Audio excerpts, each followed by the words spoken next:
გთხოვთ ამიხსნათ სამართლებრივად რას ნიშნავს ეფექტური კონტროლი.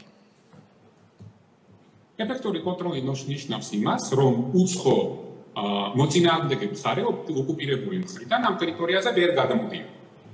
ეს ნიშნავს, როდესაც სრულად ვაკონტროლებდით ამ ტერიტორიას, როდესაც ჩვენს მოქალაქეებს არ იტაცებდნენ.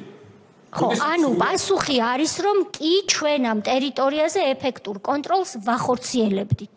ვერ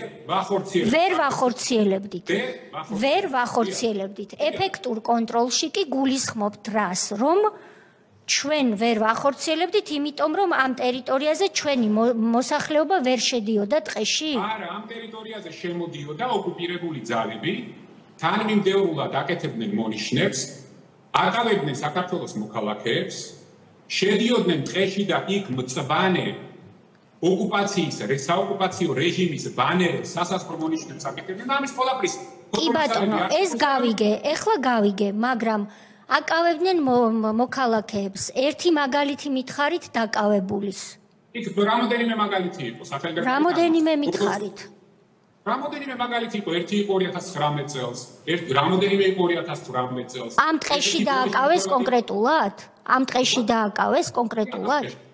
ზუსტად ამ ტყეში დააკავეს, მონადირე, როგორც მახსოვს, წაართვეს იარაღი, არ დააკავეს და უთხრეს ჩადის სოფელში და გააფრთხილე ყველა, რომ ეს არის სამხრეთ ოსეთის ტერიტორია და თქვენი ფეხი აქ მეორედ არ დავინახოთ. ეს ყველაფერი UN-ის მასალებშიც არსებობს და სუსის მასალებშიც არსებობს. ხო, ანუ კი არ დააკავეს.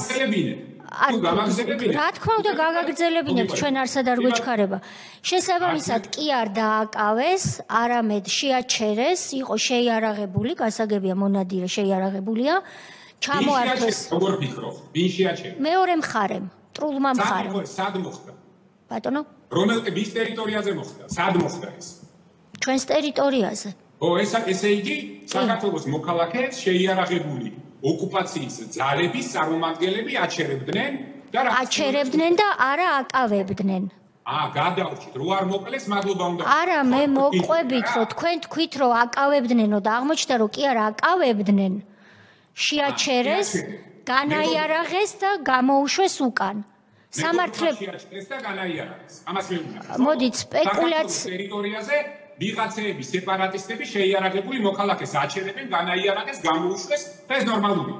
თქვენ ბრძანა ნორმალური ეს არ არის, მაგრამ თქვენ იცრუეთ 2 წუთის წინ, როცა თქვით, რომ დააკავეს, შემდეგ თქვენივე თავს ეწინააღმდეგეთ. მითხარით ერთი მაგალითი.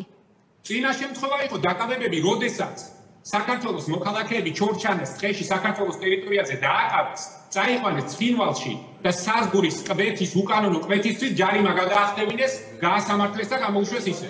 აი ესეთი მაგალითებიც იყო და ესეც არის UN-ში და ესეც არის. ასეთ